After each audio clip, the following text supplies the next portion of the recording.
My dear student, দেখো আমরা class 8-এর lesson 2 cloud. Cloud মানে দেখো মেঘ। এই এই যে গল্পটি আছে এটি পড়বো। কে লিখেছে? ইন্তিজার হোসেন ইনি লিখেছেন। এনার সম্পর্কে একটু পড়ে নিই, দেখে নাও। ইন্তিজার Hossain, born in 1923, is a famous writer from Pakistan who writes short stories and novels in Urdu and also columns for newspaper in English. তাহলে কি বলছে? ইন্তিজার হোসেন, যিনি 1923 সালে জন্মগ্রহণ করেছিলেন, তিনি হলেন একজন বিখ্যাত পাকিস্তানের লেখক। তিনি উর্দু এবং অনেক উর্দু ভাষাতে ছোট গল্প, উপন্যাস লিখেছেন এবং সংবাদপত্রে ইংরাজিতে স্তম্ভ লিখেছিলেন। He has received many awards in Pakistan, India and the Middle East. Pakistan, Bharat ও মধ্যপ্রাচ্য তিনি অনেক পুরস্কার পেয়েছিলেন। The Seven Doors and Leaves are among his books translated into English. সপ্তম দরজা ও পাতাগুলি, তার এই বই দুটি ইংরাজিতে অনুবাদ করা হয়েছিল। His Urdu short story Badal has been translated as Cloud by Raksanda Jalil. কি বলছে দেখো, এই যে তার উর্দু ভাষায় ছোট গল্প লেখা ছিল বাদল, সেটা ওই রকসন্দা জালিলের দ্বারা অনুদিত হয়েছিল মেঘগুলি গল্প হিসাবে। Present text is its edit version.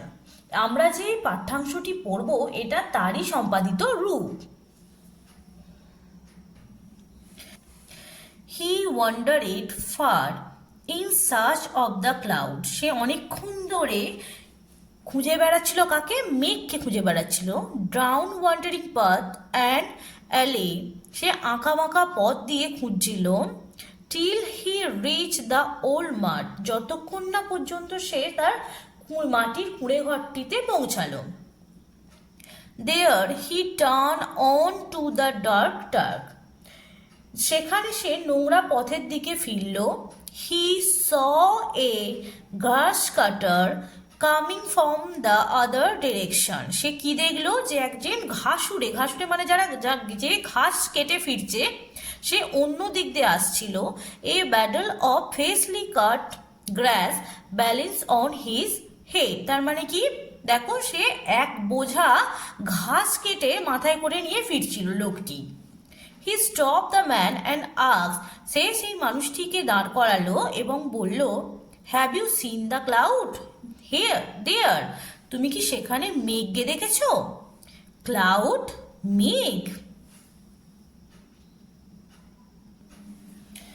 The ঘাস কাটার was amazed as though he had been asked that most peculiar question.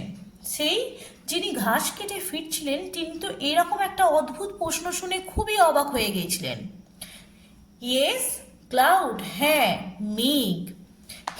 He was disappointed to see that the grass cutter was still mystified.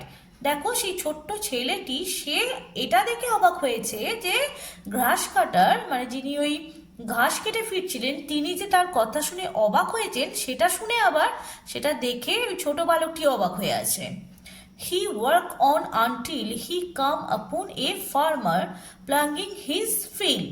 সে আবার চলতে শুরু করলো যতক্ষণ না সে একটা কৃষককে দেখতে পেল। কৃষকটি কি করছে? সে তার মাঠে নাঙল দিচ্ছিল। He asked him as the same question. সেই কৃষকটিকে দেখো সে একই প্রশ্ন করলো। Did the cloud come here? এখানে কি মেঘ এসেছে? The farmer too could not make sense of the question. Cloud, he asked. সেই কৃষকটিও তো কিছু ঘোর খুঁজে পেল না, সেও এই এরকম অবাক একটা কোয়েশ্চেন শুনে খুবই হতভম্ব হয়ে গেল এবং সে জিজ্ঞাসা করলো, মেঘ? ইয়েস মেঘ, হ্যাঁ মেঘ। He was asking after the cloud like a man who has lost a child and asks wayfarers if they have seen a child wandering. তার মানে কি বলছে দেখো, সেই বাচ্চাটি এমনভাবে মেঘকে খুঁজছে যেন কোনো মা বা কোনো মানুষ তার বাচ্চাকে হারিয়ে ফেলে যেরকমভাবে খোঁজে, সেই রকমভাবেই সে মেঘকে খুঁজছে। বাচ্চাটি ঘুরতে গেছে, তারা দেখেছে এই রকমভাবে যে কোনো বাচ্চা হারিয়ে গেলে যেরকমভাবে খোঁজা হয় সেই রকমভাবে ঠিক খোঁজা হচ্ছে। Perhaps the cloud too were lost children and he was going around asking people about them. মানে যেন বোধ হচ্ছে কি যে মেঘরাও হারিয়ে যাওয়া বাচ্চা এবং সে সব লোককেই মেঘের ব্যাপারে জিজ্ঞাসা করছিল। But no one could give him a satisfactory answer. কিন্তু কেউ তাকে একদম যথাযথ বা সন্তোষজনক উত্তর দিতে পারছিল না। দেখো এখানে কিছু ওয়ার্ড নেস্ট দেওয়া আছে। প্রথমেই কি দেওয়া আছে? ট্র্যাক। ট্র্যাক মানে হচ্ছে এটা একটি নাউন, ট্র্যাক মানে হচ্ছে পথ। মানে দেখো এখানে দেওয়া আছে পথ, পথ মানে হচ্ছে পথ। এখানে দেখা যাচ্ছে দেওয়া আছে পিকিউলিয়ার, পিকিউলিয়ার মানে হচ্ছে স্ট্রেঞ্জ, স্ট্রেঞ্জ মানে অদ্ভুত জিনিস। ওয়েফারার, ওয়েফারার মানে হচ্ছে যারা পথিক, ঘুরতে যেতে ভালোবাসে, বা ট্রাভেলার্স যারা পথচারী।